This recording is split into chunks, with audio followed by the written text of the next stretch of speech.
अजिंक्य भातंब्रेकर, तुम्ही पाहताय न्यूज 18 लोकमत। महत्त्वाची बातमी सुरुवातीला बघूया। शिवसेना ठाकरे गटानं विधानसभा अध्यक्षांना पत्र लिहून विधिमंडळ कामकाज समितीत शिवसेना ठाकरे गटाचे विधानसभेचे गटनेते अजय चौधरी आणि प्रतोद सुनील प्रभू यांची नियुक्ती करावी अशी मागणी केलेली आहे। या पत्रावर विधानसभा अध्यक्षांनी कायदेशीर सल्ला घेऊन उत्तर देऊ असं सांगितल्याचं समोर येत आहे। ठाकरे गटाकडून विधानसभा अध्यक्षांना पत्र पाठवण्यात आलेलं आहे। विधिमंडळ कामकाज समितीत अजय चौधरी आणि सुनील प्रभू यांची नियुक्ती करावी अशी मागणी या पत्राद्वारे करण्यात आलेली आहे। शिवसेना विधिमंडळ पक्ष म्हणून पक्षप्रमुखांनी दिलेलं नाव जे गटनेता म्हणून आहे ते आणि प्रतोद म्हणून ते सर्वमान्य आहे आणि घटनेच्या तरतुदीप्रमाणे शिवसेनेच्या आजही शिवसेना पक्ष याच्या वतीने बिझनेस ॲडव्हायझरी कमिटीवरती हे नाव घेतलं पाहिजे आणि म्हणून तसं रितसर पत्र आम्ही अध्यक्षांना दिलं आहे। अध्यक्ष त्याच्यावरती निर्णय घेतील। विधिमंडळ पावसाळी अधिवेशनाचा कालावधी निश्चित करण्यात आलाय। मुंबईमध्ये 17 ऑगस्ट ते 25 ऑगस्ट पर्यंत हे अधिवेशन चालेल। एकूण 6 दिवस सभागृहाचं कामकाज होईल। विधिमंडळ कामकाज सल्लागार समितीच्या बैठकीमध्ये हा निर्णय घेतला गेलाय।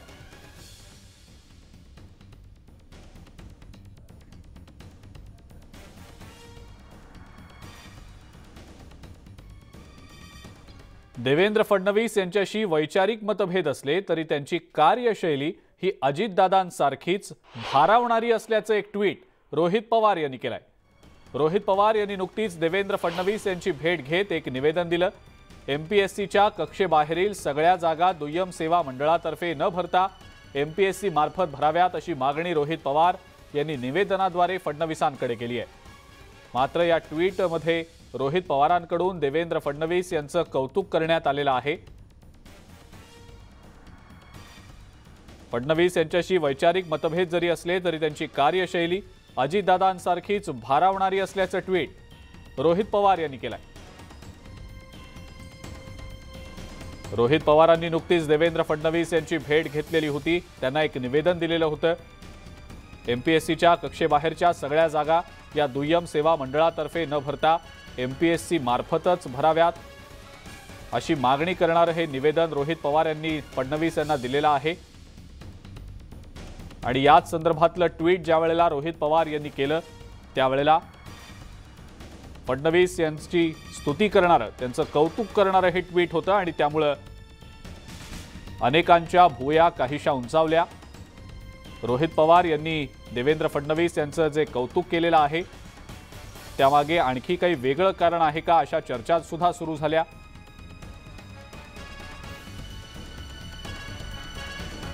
फडणवीसांची कार्यशैली ही अजित पवारांप्रमाणेच भारावणारी असल्याचं ट्विट रोहित पवार यांनी केलेलं आहे। अधिक माहिती या संदर्भातली आपण जाणून घेणार आहोत। चंद्रकांत फुंदे आपले प्रतिनिधी आपल्या सोबत आहेत सध्या। चंद्रकांत, रोहित पवारांनी फडणवीसांचं कौतुक करणारं ट्विट केलंय। अनेक भुवया त्यामुळे उंचावलेल्या आहेत। चंद्रकांत, काय सांगता येईल त्याबद्दल?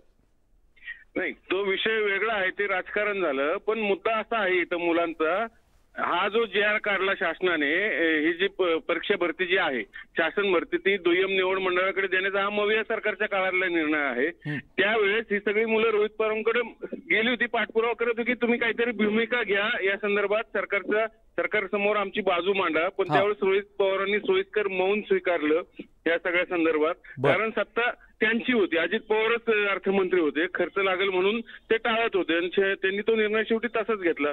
पण आता राज्यात सत्तांतर होतात, तेच रोहित पवार पुन्हा फडणवीसांकडे गेले, उपमुख्यमंत्र्यांकडे गेले आणि हीच मागणी केली की तुम्ही ती परीक्षा पुन्हा एमपीएससीकडे सगळ्या परीक्षा वर्ग कराव्यात। म्हणजेच याचा अर्थ रोहित पवारांनी त्यावेळेस ती भूमिका का घेतली नाही असा प्रश्न आता ही सगळी एमपीएससीची मुलं विचारतायत। सोयीनुसार तुम्ही राजकारण करता की काय असा सगळा प्रश्न आहे। आणि मग भेटले म्हणून साहजिक कौतुक करलं, मग ते दादा आणि अजित पवार आणि फडणवीस यांची नेहमी राजकारणात तुलना होते। मग त्याच तुलनेचा आधार घेऊन सांगायचं की दादांसारखाच यांचा कारभार आहे वगैरे वगैरे। पण मुद्दा आहे, तुम्ही ती मागणी लावून धरणार का? हा सगळ्यात महत्वाचा मुद्दा आहे। म्हणजे चंद्रकांत, जी ज्या प्रकारची स्तुती किंवा कौतुक रोहित पवारांनी केलंय त्याला काही फारसं विशेष महत्व नाही असं आपल्याला म्हणायचं आहे? निश्चितच, कारण मागणी मान्य होणं महत्वाचं आहे। ती शक्य ती मागणी मान्य होताना कुठेच दिसत नाही. फक्त राजकारण होतं या विषयावरनं मुलांचं. बर, चंद्रकांत, धन्यवाद. आपण ही जी सविस्तर माहिती दिलीत त्याबद्दल.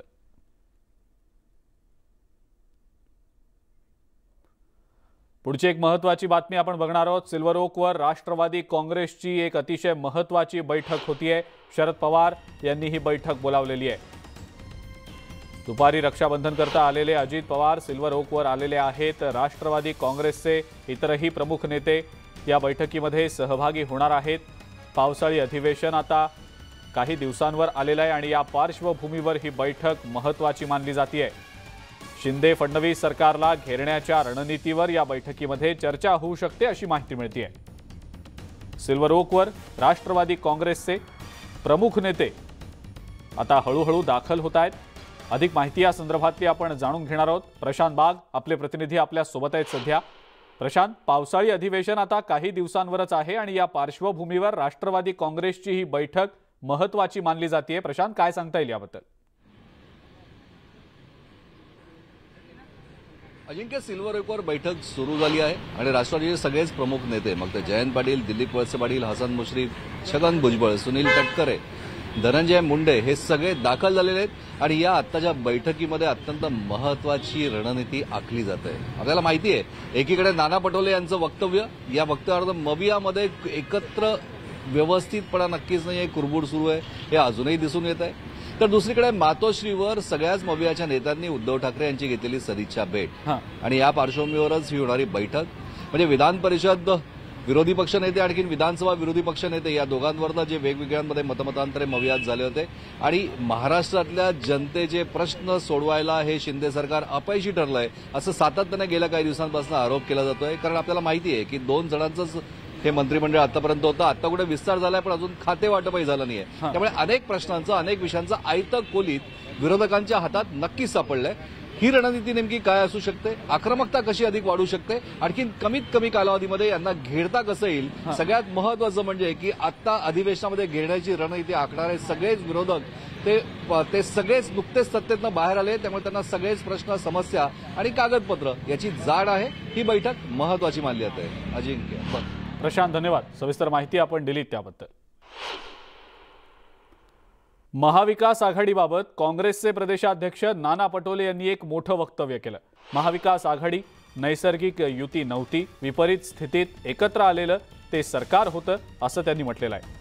विपरीत स्थितीमध्ये तिघांचं हे सरकार बनलं असं पटोले म्हणाले आणि पटोले यांच्या या वक्तव्यामुळे महाविकास आघाडीमध्ये सगळं काही आलबेल नसल्याचं पुन्हा एकदा समोर आलेलं आहे.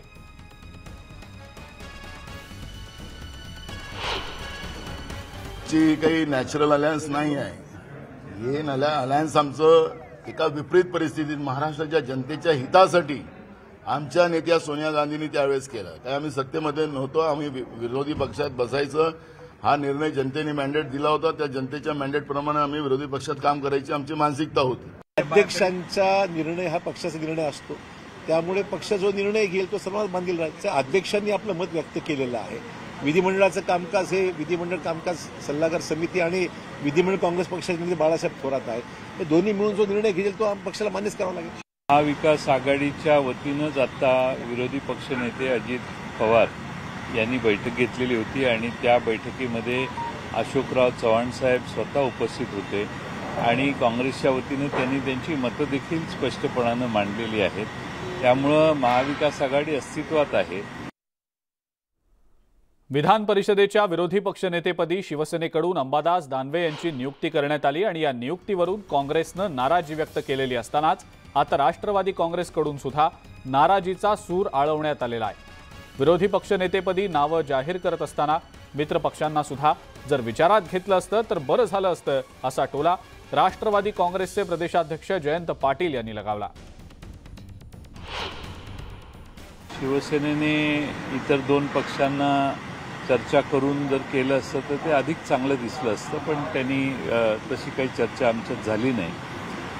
राष्ट्रवादी काँग्रेसने थोडीशी चर्चा बाळासाहेब थोरात यांच्याशी त्याच दिवशी सकाळी पत्र देण्याच्या आधी केलेली होती, पण त्यात जास्त संख्याबळ ज्यांच्याकडे आहे त्या पक्षाचा विरोधी पक्षनेता होतो अशी साधारणपणे पूर्वीपासूनची परंपरा आहे. पण इतरांचा पाठिंबा हा नेहमीच विरोधी पक्षनेता घेण्याचा प्रयत्न करतो. दानवे नियुक्ती करत असताना शिवसेनेने तुम्हाला विश्वासात घेतलं होतं का त्याची चर्चा केली? याही बाबतीत चर्चा झाली. आमची अपेक्षा एवढीच आहे की महाविकास आघाडीचे निर्णय हे समन्वयातून व्हावेत अशा प्रकारची अपेक्षा काँग्रेस पक्षाची आहे.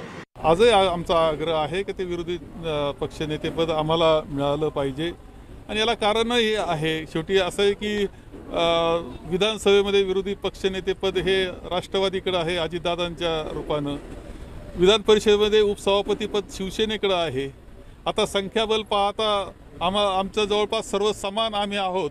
तर विरोधी पक्ष नेतेपद हे काँग्रेसला देणं आवश्यक आहे या मताचा मी आहे. विधान परिषदेत ज्याचं संख्याबळ जास्त त्याचा विरोधी पक्षनेता असं म्हणत अजित पवार यांनी शिवसेनेच्या निर्णयाची पाठराखण केली आहे. आम्हाला कपिल पाटलांनी, बाळाराम पाटलांनी आणि आमचे किरण सरनाईक अपक्ष आमदार यांचा पाठिंबा आहे. पण त्यांनी आता खालच्या सभागृहात आम्ही अध्यक्ष उपविरोधी पक्ष नेता आहेत, आमचा उपाध्यक्ष नरहरी झिरवाळ आणि त्याच्यामुळं तिथं आता दानवेंना आम्ही सगळ्यांनीच मान्यता दिलेली आहे. शेवटी तो अधिकार सभापती किंवा उपसभापती महोदयांचा असतो. राज्यामध्ये शिंदे फडणवीसांचं नवं सरकार आल्यानंतर तब्बल 40 दिवसांनी राज्याला मंत्रिमंडळ मिळालं. मात्र 2 दिवसांपूर्वी शपथ घेतलेल्या राज्याचे 18 मंत्री अजूनही खात्याविनाच आहेत आणि आता हा खातेवाटपाचा जो मुद्दा आहे तो आणखी लांबणीवर पडण्याची शक्यता व्यक्त होतीये. कारण शपथ घेतल्यानंतर सगळ्याच मंत्र्यांकडून त्यांच्या खात्यासाठी आणि बंगल्यासाठी 2 ते 3 पर्याय मागवण्यात आलेले आहेत. मंत्र्यांनी हे पर्याय दिल्यानंतर मुख्यमंत्री आणि उपमुख्यमंत्री एकत्रितपणे त्यावर निर्णय घेतील असं समजतंय.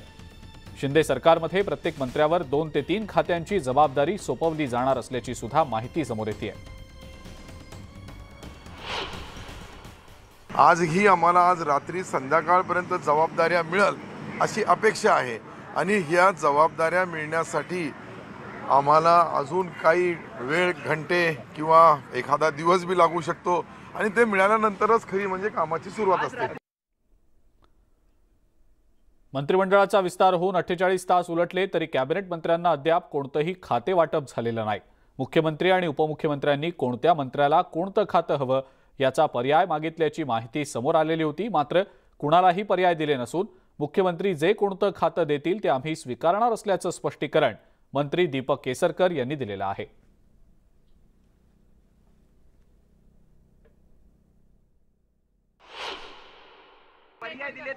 कोणालाही पर्याय दिलेले नाही आहेत. मुख्यमंत्री महोदय जे खातं ज्यांना देतील त्या खात्यावर सर्व मंत्री काम करतील. खाते वाटप झालेलं नसलं तरी काम मात्र सुरूच आहेत. लवकरच खाते वाटप होईल असं वक्तव्य मंत्री उदय सामंत यांनी केलंय. कॅबिनेटमध्ये आपल्याला माहीत असेल की काल देखील कॅबिनेटनं अतिशय लोकांच्या मनातले निर्णय घेतलेले आहेत. मी ज्या भागाचं नेतृत्व करतो तिथं 30 वर्षापासूनची 35 वर्षापासूनची एक शासकीय वैद्यकीय महाविद्यालयाची मागणी होती. त्याला देखील 522 कोटी रुपये काल शिंदे फडणवीस सरकारनं मंजूर केलेले आहेत. त्याच्यामुळे खाते वाटप जरी नसलं तरी काम कुठे थांबलेलं नाही, परंतु खाते वाटप देखील येत्या काही कालावधीमध्ये होईल. खाते वाटप कधी होणार? खाते वाटप कधी होणार या संदर्भात माननीय मुख्यमंत्र्यांनी याच्यापूर्वी सुद्धा म्हटलेलं आहे की लवकरात लवकर आम्ही हे सर्व जाहीर करू. या संदर्भात माननीय मुख्यमंत्र्यांनी याच्यापूर्वी सुद्धा म्हटलेलं आहे की लवकरात लवकर आम्ही हे सर्व जाहीर करू. शिंदे गटातले मंत्री तानाजी सावंत यांची प्रकृती बिघडलेली आहे. अस्वस्थ वाटू लागल्यामुळे त्यांना तातडीनं पुण्यातल्या एका खासगी हॉस्पिटलमध्ये दाखल करण्यात आलेलं आहे. सावंत यांनी 2च दिवसांपूर्वी मंत्रिपदाची शपथ घेतलेली होती. आज पुणे दौऱ्यावर असताना अचानक त्यांची प्रकृती बिघडली. त्यांना अस्वस्थ वाटू लागल्यामुळे त्यांना एका खासगी रुग्णालयात उपचारांसाठी दाखल करण्यात आलेलं आहे.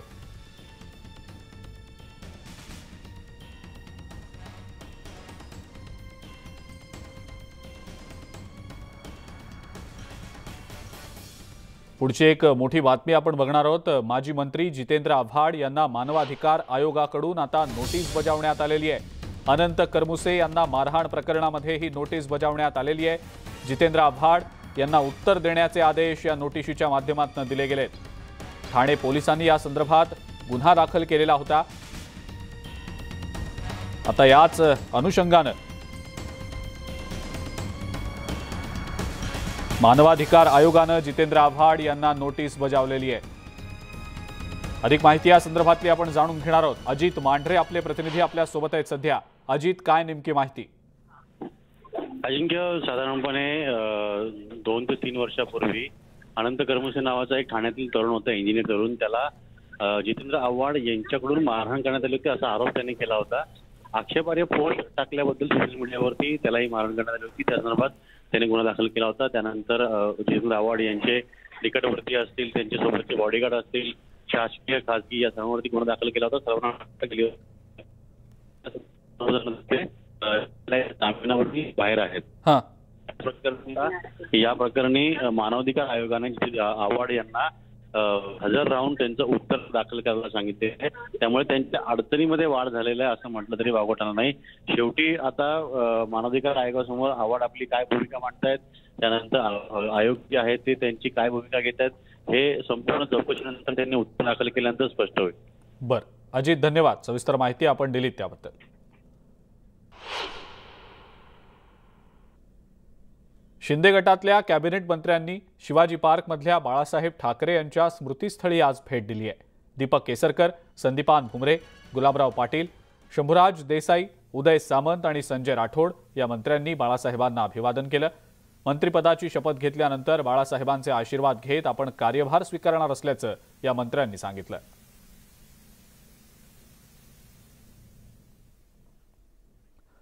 मंत्रिपदाची शपथ घेतल्यानंतर शिंदे गटातल्या मंत्र्यांना बाळासाहेबांचा विसर पडल्याची टीका शिवसेनेच्या नेत्या किशोरी पेडणेकर यांनी केलेली होती। मात्र बाळासाहेब आपल्या हृदयात असून किशोरी पेडणेकर यांच्या टीकेमध्ये तथ्य नसल्याचं दीपक केसरकर यांनी स्पष्ट केलं। आजही शिवसेना आमचीच, धनुष्यबाण आमचंच, परंतु बाळासाहेबही आमचेच। पण शपथ घेतल्यानंतर किमान आता 12 तासाच्या वर उलटून गेलेला वेळ आहे। एका पण मंत्रा महोदयाला वाटलं नाही की बाळासाहेबांच्या शक्तीस्थळावर जावं। याचा अर्थ फक्त स्वतःच्या फायद्यासाठी बाळासाहेब वापरायचे, बाळासाहेबांचं नाव वापरायचं, बाळासाहेबांच्या घराण्याला, ठाकरे घराण्याला संपवायची कसं, याच्या सगळ्यांनी विडे उचलले। किशोरीताई आमच्याच जिल्ह्यातल्या आहेत आणि अतिशय प्रेमळ आहेत। त्यांच्यावर काही जबाबदारी दिल्यामुळे त्यांना काही बोलायला लागत असेल तर त्याच्याबद्दल आम्हाला अजिबात राग नाही।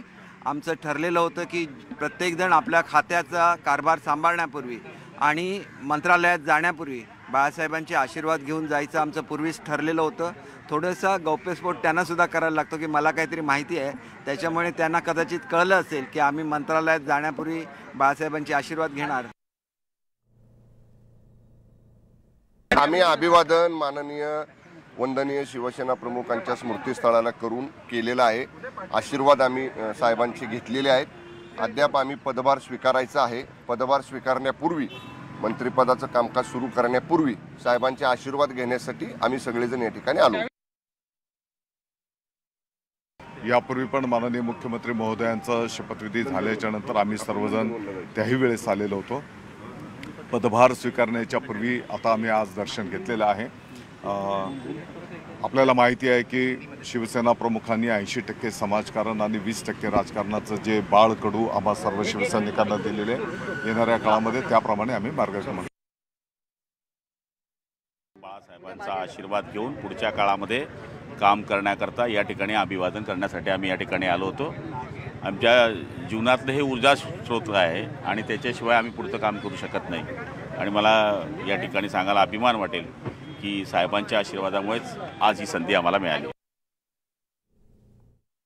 80% समाजकारण, 20% राजकारण ही भूमिका बाळासाहेबांची घेऊन आम्ही काम केलं। बाळासाहेबांच्या विचारामुळे, त्यांच्या आशीर्वादामुळे खऱ्यांदा 4-4 वेळा आमदार बनण्याची खऱ्या अर्थानं आमच्यासारख्या छोट्याशा कार्यकर्त्याला संधी मिळाली, मंत्री झालो आणि वंदनीय बाळासाहेबांना खऱ्या अर्थानं आज पवित्र दिनी मंत्री झाल्यानंतर वंदन करावं म्हणून आज त्यांच्या या स्मृतीस्थळावर आम्ही येऊन दर्शन घेतलेलं आहे। आणि यानंतर आपण आणखीन एक महत्त्वाची बातमी बघणार आहोत। माजी मंत्री धनंजय मुंडे यांनी उपमुख्यमंत्री देवेंद्र फडणवीस यांची भेट घेत गोगलगाईमुळे ज्या शेतकऱ्यांची पिकं खराब झालेली आहेत त्यांना तात्काळ मदत जाहीर करावी अशी मागणी फडणवीसांकडे केलेली आहे। आधी 2 व्यक्ती सरकार चालवत होते, आता खातेवाटप देखील झालेलं नाही। जेव्हा लोकांच्या अडचणी संपतील तेव्हाच राज्यात सरकार आलं असं लोकांना वाटेल आणि आताही 2च लोक सरकार चालवत असल्याची टीका त्यांनी केलेली आहे। दुबार तिबार पेरणी करून सुद्धा गोगलगाईमुळे आज 10,000 हेक्टर जमिनीमध्ये रब्बीची कसलीही पेरणी आपल्याला दिसणार नाही अशी परिस्थिती आहे। आणि कालच्या कॅबिनेटमध्ये निर्णय घेतल्यानंतर गोगलगाईच्या मुळे जे बाधित शेतकरी आहेत त्यांना कुठल्याही मदतीचं त्या ठिकाणी नाव आलं नव्हतं। म्हणून मी त्यांना पुन्हा एकदा आठवण करून द्यायला आलो की ह्या शेतकऱ्यांना सुद्धा याचप्रमाणे मदत झाली पाहिजे। जशी अतिवृष्टीमुळे पूरग्रस्त झाल्यामुळे जशी मदत शेतकऱ्यांना दिली गेलेली आहे तशीच मदत या गोगलगाईमुळे त्रस्त झालेल्या शेतकऱ्यांना सुद्धा मदत घोषणा करावी।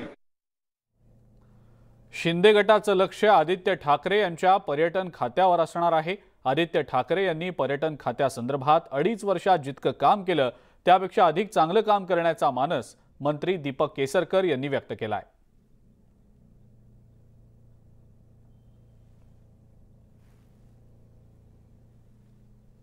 पर्यटन खातं कोणाकडे येईल मला माहिती नाही, परंतु ते आदित्य साहेबांकडे होतं, आपल्याला सुद्धा माहिती आहे। त्यांनी किती काम केलं 2.5 वर्षामध्ये, अर्धा मिळालं ना। त्यांनी किती काम केलं 2.5 वर्षामध्ये आणि येणारा पर्यटन मंत्री 2.5 वर्षामध्ये काय करून दाखवू शकतो याच्यामध्ये जर फरक दिसला तर मात्र महाराष्ट्रामध्ये फिरण्याचा अधिकार त्यांना राहणार नाही। म्हणून ज्याला आपण फिरतो त्याला आपण महाराष्ट्रासाठी काय केलं आहे याचा सुद्धा विचार करायला लागतो आणि नंतर दुसऱ्यावर टीका करायला लागते। मला काय त्यांच्यावर टीका करायची नाही। मुख्यमंत्री एकनाथ शिंदे हे 2 दिवसांच्या सातारा दौऱ्यावर आलेले आहेत। मुख्यमंत्र्यांचा मुक्काम त्यांचं मूळ गाव असलेल्या दरे गावात असणार आहे। साताऱ्याच्या शिरवळमधल्या हद्दीत सारोळा ब्रिज जवळ मुख्यमंत्री एकनाथ शिंदे यांचं आगमन होताच कॅबिनेट मंत्री शंभूराज देसाई यांनी त्यांचं स्वागत केलं।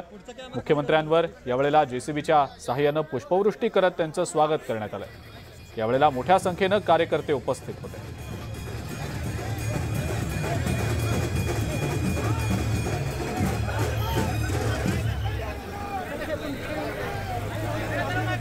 ब्रेक नंतर आपल्या सगळ्यांचं पुन्हा एकदा स्वागत। जालन्यामध्ये स्टील कारखान्यावर इन्कम टॅक्सनं केलेल्या कारवाईमध्ये मोठं घबाड सापडलंय। एका स्टील कंपनी मालकाच्या घरावर टाकलेल्या छाप्यात आयटी अधिकाऱ्यांच्या हाती तब्बल 390 कोटींची बेहिशेबी मालमत्ता सापडलेली आहे। यामध्ये विमलराज सिंघवी, प्रदीप बोरा यांच्या मालमत्तेवर छापे टाकले गेलेत। तसंच Gajkesari steel, SRJ steel, Kalika steel यांच्यावर धाड टाकण्यात आलेली असून या कारवाईमध्ये 58 कोटी रुपये रोकड, 35 किलो सोनं आणि हिऱ्यांसह 16 कोटींचा ऐवज सापडलाय। सापडलेली रक्कम 35 कापडी पिशव्यांमध्ये ठेवण्यात आलेली होती। ही रोख रक्कम मोजण्यासाठी आयटी अधिकाऱ्यांना तब्बल 13 तास लागले। गेल्या 1 ऑगस्टपासून हे धाड सत्र सुरू होतं। तब्बल 8 दिवस ही कारवाई चालली आहे। इन्कम टॅक्सच्या अधिकाऱ्यांनी वेगवेगळ्या पथकांमार्फत एकाच वेळेला अनेक ठिकाणी छापेमारी केली। इन्कम टॅक्सनं नवीन MIDC मधल्या 3 रोलिंग मिल आणि त्यांच्याशी निगडीत आर्थिक व्यवहारांची तपासणी केली। यामध्ये औरंगाबादमधील एका प्रख्यात लँड डेव्हलपर आणि व्यापाऱ्याचा सुद्धा समावेश आहे।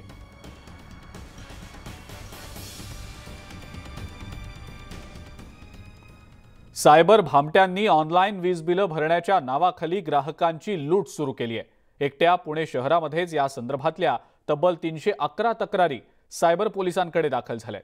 नेमकी ग्राहकांची फसवणूक कशी केली जाते पाहूयात या संदर्भातला हा रिपोर्ट।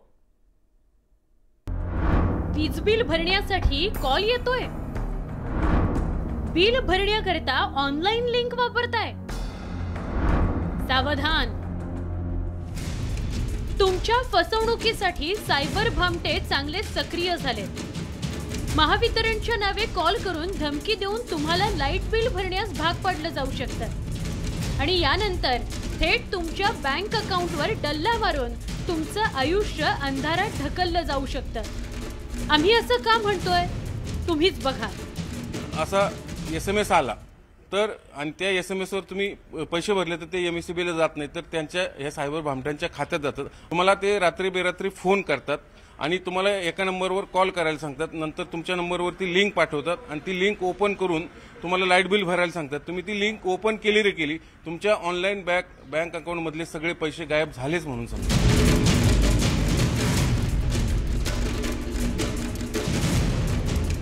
सायबर पोलीस स्टेशनमध्ये या संदर्भात 311 तक्रारी दाखल करण्यात आल्या आहेत. अशा कोणत्याही लिंक ओपन न करण्याचं आवाहन पोलिसांनी केलंय. खरं तर असे फ्रॉड रोखण्यासाठी महावितरणनं या संदर्भात ग्राहकांची जनजागृती करणं अपेक्षित आहे. मात्र महावितरणकडून फक्त एक प्रेस नोट काढली जाते.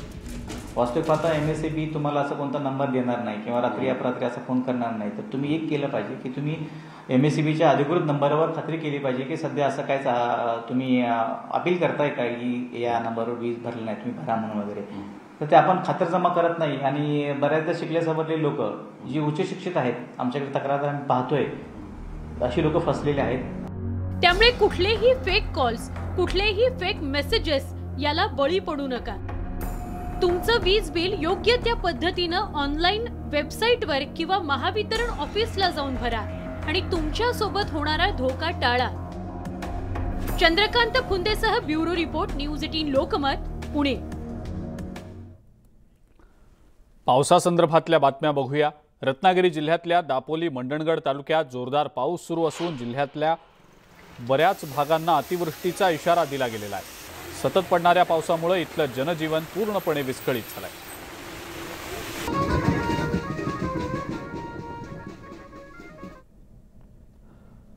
रत्नागिरीमध्ये गेल्या काही दिवसांपासून मुसळधार पाऊस कोसळतोय. समुद्राला सुद्धा उधाण आलेलं आहे. समुद्राला उधाण आल्यानं किनारपट्टीवरच्या मानवी वस्तीला धोका निर्माण झालाय. जिल्ह्याचा अतिवृष्टीचा इशारा कायम असल्यानं समुद्रात मासेमारीसाठी जाऊ नये असा इशारा प्रशासनानं दिलेला आहे. कोकणामध्ये हवामान विभागाने ऑरेंज अलर्ट दिलेला आहे. एकीकडे धोधो पाऊस कोसळतोय तर दुसरीकडे मात्र समुद्राला उधाण आहे. तुम्ही पाहताय समुद्राच्या अजस्त्र लाटा किनाऱ्यावरती अति वेगाने येऊन धडकत आहेत. लाटांची उंची वाढलेली आहे. सुमारे 3 ते 4 मीटर लाटा उंच कोसळत आहेत आणि याच उंच लाटा किनाऱ्यावरती येऊन धडकल्यानंतर किनारपट्टीच्या लोकवस्तींना मात्र धोका निर्माण झालेला आहे. अनेक लोकांच्या घरामध्ये पाणीसुद्धा घुसलेलं आहे. गेले काही दिवस अशा प्रकारचं दृश्य आपण किनारपट्टीवरती पाहतोय. किनारपट्टी असेल, समुद्र किनारपट्टी असेल किंवा खाडी किनारपट्टीवरची जी वस्ती असेल, या वस्तींना धोका निर्माण झालेला आहे. त्यामुळे या लोकवस्तींना सतर्क राहण्याचे आदेश प्रशासनाकडून देण्यात आलेले आहेत. पुढील काही दिवस अशाच प्रकारचं उधाण असण्याची शक्यता आहे. कोकणामध्ये एकीकडे तर धोधो पाऊस कोसळतो तर दुसरीकडे मात्र समुद्राला मोठ्या प्रमाणामध्ये उधाण असल्यामुळे अशा प्रकारची बिकट परिस्थिती निर्माण झालेली आहे. शिवाजी गोरे, न्यूज 18 लोकमत, दापोली, रत्नागिरी. लोहगाव वाघोली मुख्य रस्त्यावर कमरे इतकं पाणी साचलं असून दुचाकी आणि कार सुद्धा पाण्यात गेल्यानंतर बंद पडतायत. नागरिक तोल जाऊन अक्षरशः पाण्यात पडतायत. सणासुदीच्या दिवसात मुख्य रस्त्यावरनं ये जा करताना नागरिकांना प्रचंड मनस्ताप होतोय. नेहमीच्या या सगळ्या समस्यांना नागरिक वैतागलेत. जर पालिकेनं लक्ष दिलं नाही तर साचलेल्या पाण्यातच 15 ऑगस्टला झेंडावंदन करण्याचा इशारा लोहगाव वाघोली नागरिक विकास मंचनं दिलेला आहे.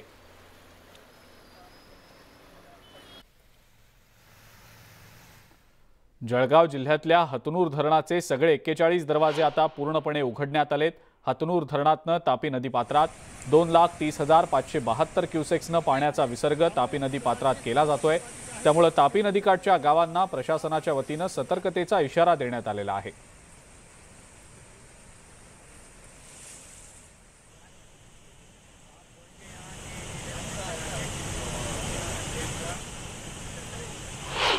जळगाव जिल्ह्यातील हकनूर धरणाचे दरवाजे रात्री 41 दरवाजे पूर्णपणे उघडण्यात आलेले आहे आणि 1,44,732 क्युसेक्सने पाणीचा विसर्ग होत होता. आज सकाळपासून हकनूर धरणामध्ये पाण्याची आवक वाढल्याने विसर्गही वाढण्यात आलेला आहे. 2,30,572 क्युसेक्सनी तापी नदी पात्रामध्ये विसर्ग सुरू आहे. विदर्भ आणि मध्य प्रदेशमध्ये सतत होत असलेल्या पावसामुळे या पाणलोट क्षेत्रामध्ये पाण्याची आवक वाढलेली आहे. तसेच हकनूर धरणाचे एकूण 26 गावांना सतर्कतेचा इशारा देण्यात आलेला आहे. कोणीही आपले ढोरं व कोणीही तापी नदी किनारे जाऊ नये, कारण हकनूर धरणाचा विसर्ग खूप मोठ्या प्रमाणात सुरू आहे. तसेच भुसावळची तापी नदीलाही मोठा पूरचा स्वरूप आलेला आहे। याचकरिता शासनातर्फे खबरदारी घेण्यात आलेली आहे। तसेच आपत्ती व्यवस्थापनाही खबरदारी म्हणून सतर्क राहण्याचा इशारा देण्यात आलेला आहे। इम्तियाज अहमद, न्यूज 18 लोकमत, भुसावळ। गडचिरोली जिल्ह्याला मुसळधार पावसानं चांगलंच झोडपून काढलंय। इंद्रावती, पर्लकोटा आणि पामुल गौतम या तीनही नद्यांना पूर आल्यानं भामरागड तालुक्याचा संपर्क तुटलाय। तालुक्यातल्या अतिदुर्गम गावांचा भामरागडशी संपर्क तुटलाय। 100हून जास्त गावं संपर्कहीन आहेत। भामरागड गावातल्या बाजारवाडी लगतची काही घरं पाण्याखाली गेलेली आहेत। 4 दिवसांपासून तालुक्याची मुख्य बाजारपेठ पाण्याखाली असल्यानं खरेदी विक्रीचे सगळे व्यवहार ठप्प झालेले आहेत। भामरागडसह तालुक्यातल्या 128 गावातल्या नागरिकांना त्रास सहन करावा लागतोय। तिसरा दिवस आहे, पाणी उतरून नाही राहिलं आहे। परिस्थिती खूप बिकट आहे आमची आणि आता खायचे जेवायचे प्रश्न झाले, भाजीपाला नाही भेटत आहे, काय नाही। आणि आता सध्या आज पुन्हा एक दिवस पाणी नाही उतरला तर उपाशी मरण्याची पाळी आमची अशी येणार आहे। लगातार 4-5 दिन के बारिश से नदी भर चुकी है। नदी नाले साले सारे पार आके हैं और हमारा माल ऊपर जहाँ पर पानी नहीं है वहाँ पर रख के हैं और जो माल रक्षाबंधन की तैयारी के लिए जो लाके रख के था वो पूरा खराब हो रहा है। चंद्रपूर जिल्ह्यातली पूरस्थिती जैसे थेच आहे। चंद्रपूर जिल्ह्यामध्ये पावसानं काहीशी विश्रांती जरी घेतलेली असली तरी वर्धा, वैनगंगा नद्यांनी पात्र सोडल्यानं नदीकाठच्या गावांमध्ये पुराचं पाणी शिरलंय। निम्न वर्धा आणि ऊर्ध्व वर्धा धरणाचं पाणी वर्धा नदीमध्ये वेगानं येत असल्यानं इराई नदीचं पाणी समाविष्ट होण्यास मर्यादा आलेल्या आहेत आणि परिणामी इराई नदीच्या बॅकवॉटरमुळे चंद्रपूर शहरातल्या सखल भागातली पूरस्थिती कायम आहे।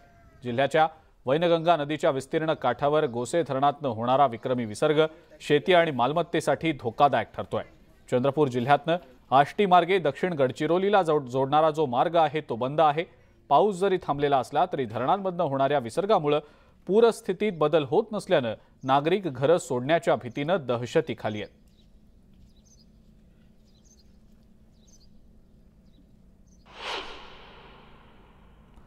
अप्पर वर्धा आणि लोअर वर्धा धरणातनं पाण्याचा मोठ्या प्रमाणावर विसर्ग सुरू आहे आणि त्यामुळे यवतमाळ जिल्ह्यातल्या वणी तालुक्यातनं वाहणाऱ्या वर्धा नदीला पूरस्थिती निर्माण झालेली असून उकनी गावात पाणी शिरलंय।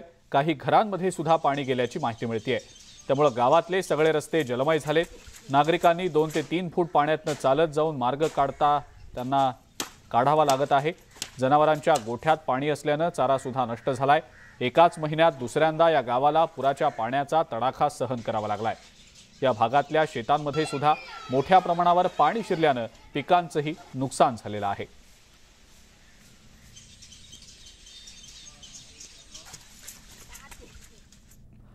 गोंदिया जिल्ह्यामध्ये सुरू असलेल्या अतिवृष्टीमुळे अनेक रस्ते पाण्याखाली गेलेत। त्यामुळे जिल्ह्यातल्या अनेक गावांचा संपर्क तुटलाय। गोंदिया शहरातला तलाव ओव्हरफ्लो झाल्यानं पाणी रस्त्यावर आलंय। काही घरांमध्ये पाणी शिरल्यानं संसारोपयोगी साहित्याचंही मोठं नुकसान झालेलं आहे।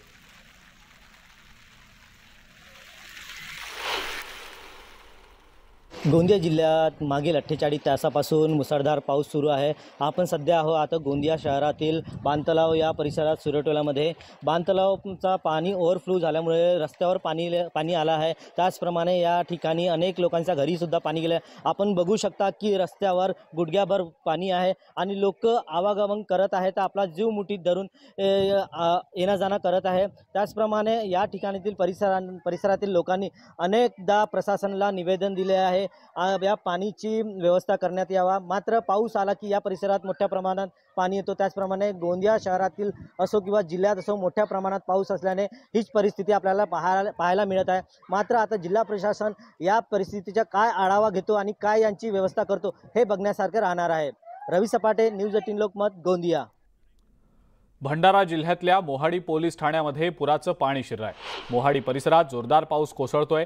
पोलीस ठाण्यालगत असलेल्या नाल्याला पूर आलाय आणि पुराचं पाणी पोलीस ठाण्यात शिरलंय। पोलीस ठाण्यामध्ये जवळपास 2 फूट पाणी साचलेलं होतं। महत्त्वपूर्ण कागदपत्र सुरक्षित ठेवण्यासाठी पोलिसांची धावपळ सुरू होती। खालून वरतून थोडी आहे। भीमाशंकर परिसरात गेल्या 3 दिवसांपासून दमदार पाऊस सुरू आहे। सतत पाऊस सुरू असल्या कारणामुळे कुकडी प्रकल्पातील 5 धरणांपैकी सर्वात मोठं असलेलं आंबेगाव तालुक्यातलं डिंभे धरण 100% भरलेलं आहे. धरणातनं 2520 क्युसेक्सनं पाण्याचा विसर्ग सुरू आहे. प्रशासनानं नदीकाठच्या गावांना सतर्कतेचा इशारा दिलाय.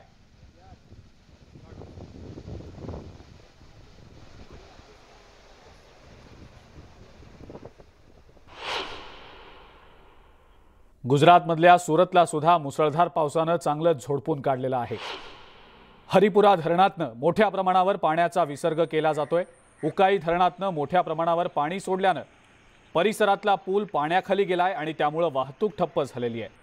तापी नदीच्या पाणी पातळीत वाढ झाली आहे. प्रशासनानं नदीकाठच्या गावांना सतर्कतेचा इशारा दिलाय. ब्रेकनंतर आपल्या सगळ्यांचं पुन्हा एकदा स्वागत. पंतप्रधान नरेंद्र मोदींनी अनोख्या पद्धतीनं रक्षाबंधन सण साजरा केलाय. पंतप्रधान मोदींनी त्यांच्या निवासस्थानी लहान मुलींसोबत राखी पौर्णिमा साजरी केली आहे. या लहान मुली पंतप्रधान कार्यालयातल्या सफाई कर्मचारी, माळी आणि ड्रायव्हर्स यांच्या मुली आहेत.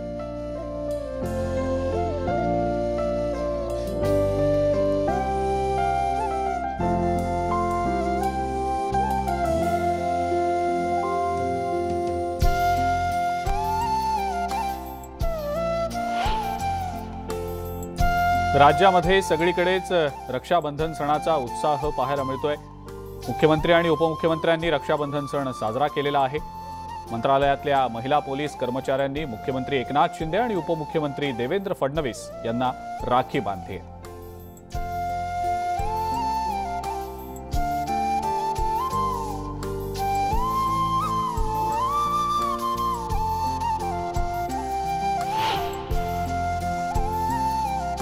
महाराष्ट्राच्या राजकारणातील दादा नेते म्हणजेच अजित पवार आणि ताई म्हणजेच खासदार सुप्रिया सुळे यांनी रक्षाबंधन साजरा केलाय.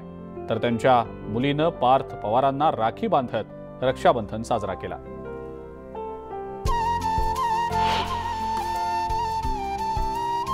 राज्य महिला आयोगाच्या अध्यक्षा रुपाली चाकणकर यांनी आपल्या भावांसह रक्षाबंधनाचा सण साजरा केलाय. विशेष म्हणजे चाकणकर यांनी भावांना राखी बांधल्यानंतर त्यांच्या भावांनी सुद्धा त्यांचा औक्षण करत त्यांना राखी बांधली आहे.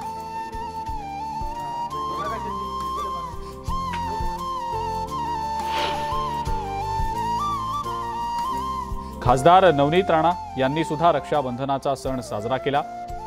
सीएसएफ जवान आणि पोलीस कर्मचाऱ्यांना राखी बांधत नवनीत राणा यांनी रक्षाबंधन साजरा केला.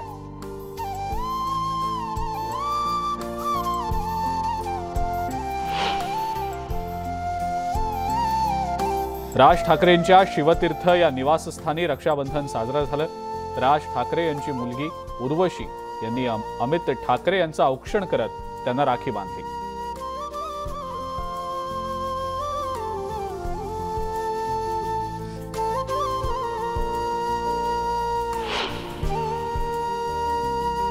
वाशिम यवतमाळ लोकसभा मतदारसंघाच्या खासदार भावना गवळी यांनी रक्षाबंधन सण साजरा केलाय. भावना गवळींनी पंतप्रधान नरेंद्र मोदींना राखी बांधत रक्षाबंधन साजरा केलाय.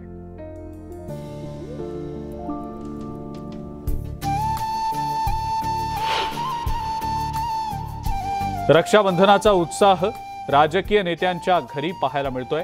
भाजपचे नेते गोपीचंद पडळकर यांना सुद्धा त्यांच्या बहिणींनी औक्षण करत राखी बांधली.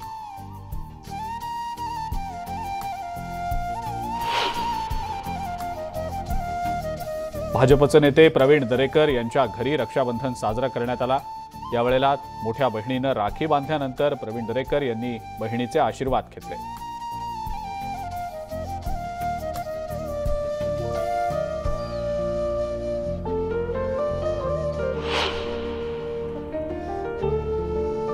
सांगोल्याचे आमदार शहाजी बापू पाटील यांच्या घरी राखी बांधण्यासाठी महिलांची मोठी गर्दी झाली आहे.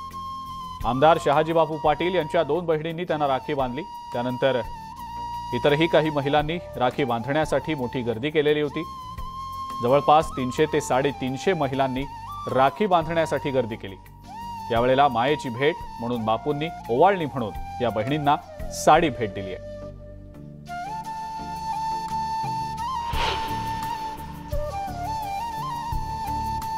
वाशिम यवतमाळ लोकसभा मतदारसंघाच्या खासदार भावना गवळींनी यावर्षी 2 लाख राख्या पाठवलेल्या आहेत. गेल्या 25 वर्षांपासून वाशिम आणि यवतमाळ जिल्ह्यातल्या भावांना घरपोच राख्या त्या पाठवत आहेत। वाशिम जिल्ह्यातील 6 आणि यवतमाळ जिल्ह्यातल्या 16 तालुक्यांतर्गत येणाऱ्या शेकडो गावात या राख्या टपाल आणि कुरिअरद्वारे घरपोच पाठवण्यात आलेल्या आहेत।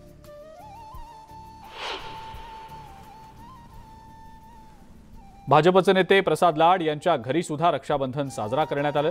प्रसाद लाड यांना भाजपच्या नेत्या चित्रा वाघ यांनी राखी बांधली आहे। पारंपरिक पद्धतीने औक्षण करत मिठाई भरवत राखी बांधत सदैव रक्षणाचं वचन घेतलं गेलंय।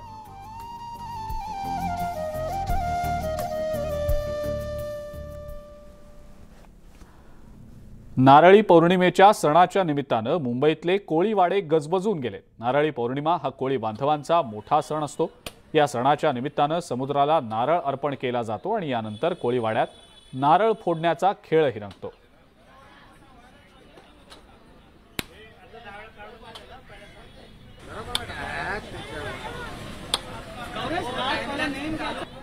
कोकणात पारंपरिक पद्धतीनं कोळी बांधवांनी नारळी पौर्णिमेचा सण साजरा केला। कोरोनामुळे गेली 2 वर्ष हा सण साजरा झालेला नव्हता।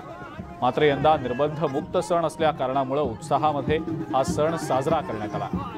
सागरा, दर्या राजा, आमचं रक्षण कर अशी प्रार्थना करत कोळी बांधवांनी समुद्राला नारळ अर्पण केलाय। 5 पांढरी गावात पारंपरिक वेशात कोळी बांधवांनी नाचत गात हा सण साजरा केलाय। समुद्र राजाला दरवर्षी आम्ही सोन्याचा नारळ टाकून विनवणी करतो की दर्या सागरा आम्ही ही तुझी पूजा करतोय।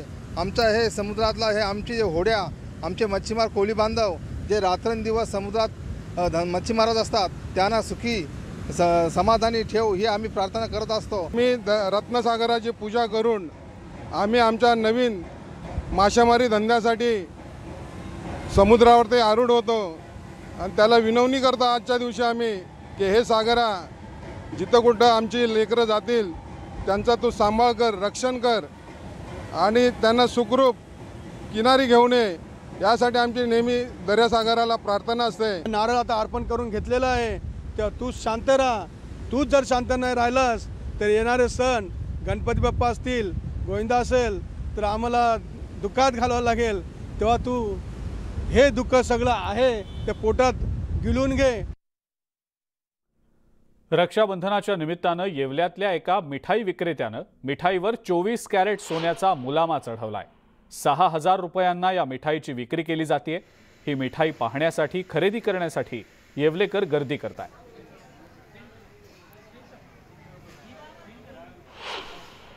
हमने सुना जब ये कि यहाँ पे गोल्डन लीव मिठाई मिल रही है रक्षाबंधन के स्पेशल ओकेजन पे, तो मैं अपने भाई के लिए मिठाई लेने स्पेशल यहाँ आई हूँ। मैं कुछ स्पेशल देना चाहती थी, कुछ हटके देना चाहती थी और ये मिठाई देख के ऑफकोर्स मेरा भाई बहुत खुश होगा क्योंकि मुझे देने में उसे इतनी खुशी हो रही है। इसका जो लुक है ऐसी मिठाई हमने पहले कभी देखी नहीं, बहुत खास है ये। मुझे लगता है सबने ट्राई करना चाहिए। संध्याकाळच्या बातम्यांमध्ये वेळ झाली आणखीन एका ब्रेकची। बघत रहा न्यूज 18 लोकमत।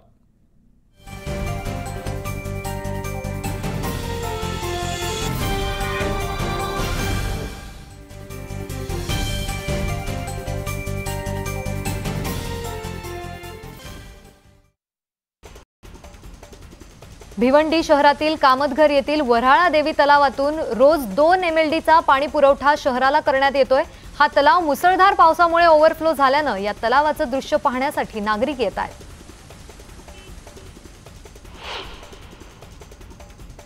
गेल्या 4 दिवसांपासून अमरावती जिल्ह्यात मुसळधार पावसामुळे जिल्ह्यातील नदी नाले ओसंडून वाहू लागले। दर्यापूर ते भातकुली मार्गावरील ऋणमोचन गावाजवळ पूर्णा नदीला पूर आल्यानं दोन्ही मार्ग बंद झाले, तर शेजारील आमला गावामध्येही पाणी शिरलंय।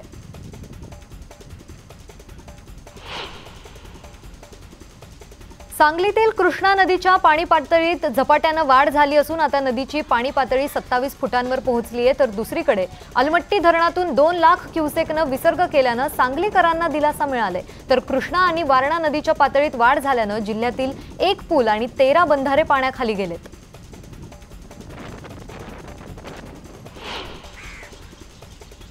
वर्धा आणि लोअर वर्धा धरणातून वर्धा नदी पात्रात पाण्याचा मोठ्या प्रमाणात विसर्ग सुरू आहे। त्यामुळे वणी तालुक्यातून वाहणाऱ्या वर्धा नदीला पूरस्थिती निर्माण झाली असून उकनी गावात पाणी शिरलंय। गावात 2 ते 3 फुटांपर्यंत पाणी साचलं असून जनावरांच्या गोठ्यात पाणी असल्यानं चारा सुद्धा नष्ट झाला, तर शेतीचंही मोठ्या प्रमाणात नुकसान झालंय।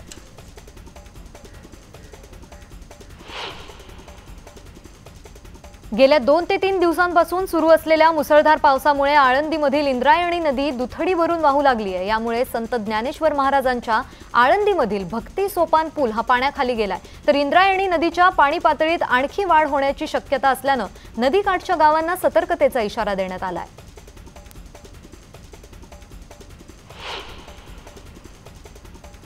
पावसामुळे पुण्यातील लोहगाव वाघोली मुख्य रस्त्यावर कमरे इतकं पाणी साचलंय। वाहन या पाण्यात अडकून बंद पडतायत। सणासुदीचे दिवस असताना मुख्य रस्त्यावरून ये जा करत नागरिकांना प्रचंड त्रास सहन करावा लागतोय।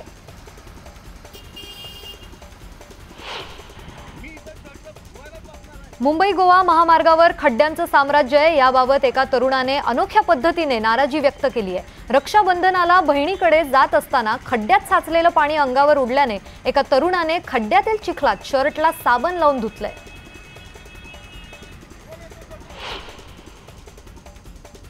बीड तालुक्यातील निर्मळवाडी या गावाला जोडणारा रस्ता अद्यापपर्यंत झालेला नाहीये। एकीकडे स्वातंत्र्याचा अमृत महोत्सव साजरा केला जात असताना दुसरीकडे मात्र अद्यापही निर्मळवाडीच्या नागरिकांना कच्च्या रस्त्यावर चालावं लागतंय। गावात आणि शेतात 4 चाकी वाहन पावसाळ्यात येत नसल्यानं मोठी अडचण निर्माण होते। यामुळे या गावकऱ्यांनी आता आंदोलनाचा पवित्रा घेतलाय। राज्यात नवे सरकार स्थापन झाले, मात्र आशा वर्कर यांच्या वेतनाच्या प्रश्नाचं काय असा सवाल आशा वर्करकडून विचारला जातोय। रक्षाबंधनाच्या मुहूर्तावर आशा सेविकांच्या वेतन वाढीच्या प्रश्नाकडे मुख्यमंत्री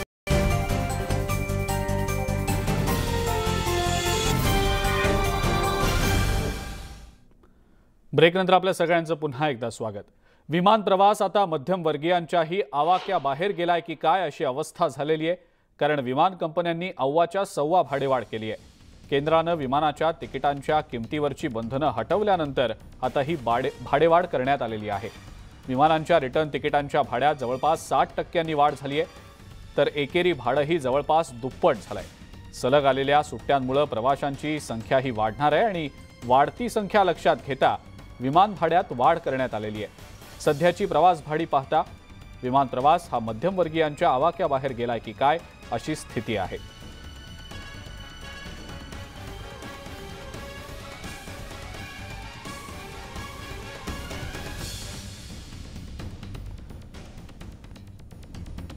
देशभरामध्ये सध्या हर घर तिरंगा ही मोहीम राबवली जाते आणि या पार्श्वभूमीवर प्रत्येक घरावर तिरंगा फडकवला जातोय। ही मोहीम 13 ते 15 ऑगस्ट दरम्यान असेल। अशीच मोहीम मूळ भारतीय असलेले इटलीतले काही नागरिकही करतायत। पाहुयात इटलीतल्या या मोहिमेची ही झलक।